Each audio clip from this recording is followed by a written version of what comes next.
Chers compatriotes, au seuil de cette année nouvelle 2012, je vous adresse à vous toutes et à vous tous mes vœux les meilleurs, des bonnes et heureuses années 2012. Nous avons eu toujours l'habitude, à la fin de chaque année, de nous adresser les vœux de bonheur, mais ça a toujours été un bonheur irréel.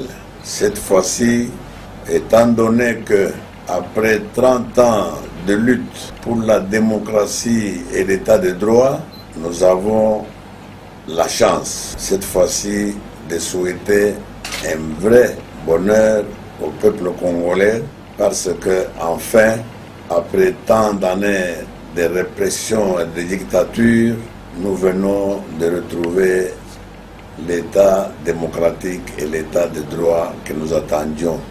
Donc, au moment où nous parlons, je demande à toutes et à tous de se sentir heureux, parce que demain, ensemble, nous allons nous atteler dans la liberté et la dignité au travail du développement de notre pays.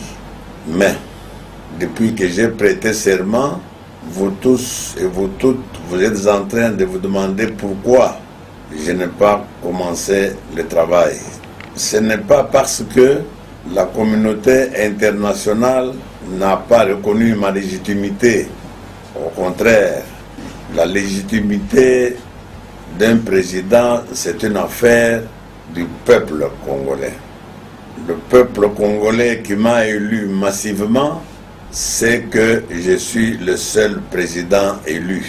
Et il l'a montré le 23 décembre dernier, lors de ma prestation de serment, par le déferlement de milliers de personnes qui s'étaient rassemblées autour du stade de Martyrs.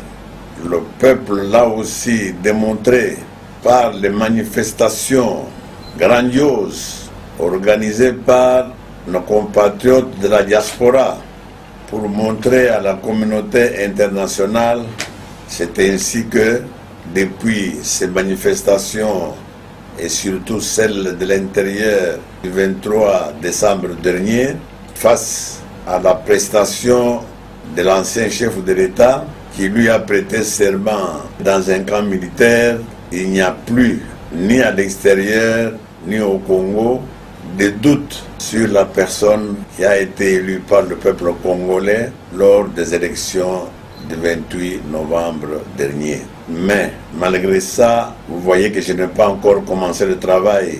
Pourquoi? Parce que pour commencer le travail, un chef d'État élu doit réunir deux réalités. D'abord, la légitimité.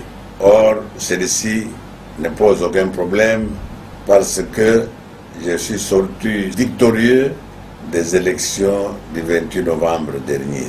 L'autre élément qui me reste, c'est ce qu'on appelle l'impérium. L'impérium, ça veut dire la force publique. Cette force publique se trouve dans l'armée nationale congolaise et dans la police nationale congolaise. Dimanche 18 décembre dernier, j'ai fait un appel aux officiers, sous-officiers, caporaux et soldats de l'armée nationale congolaise et aux officiers, sous-officiers, caporaux et policiers de notre police nationale.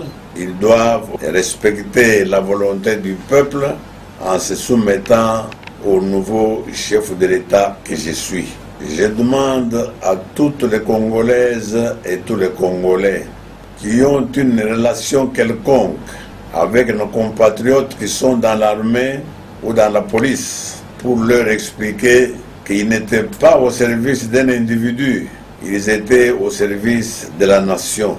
En faisant allégeance au nouveau chef de l'État, ils respectent ainsi la volonté du peuple congolais.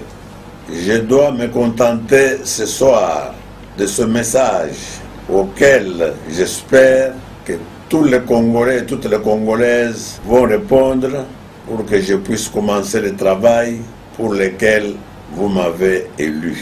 Que vive la République démocratique du Congo et que Dieu nous bénisse tous.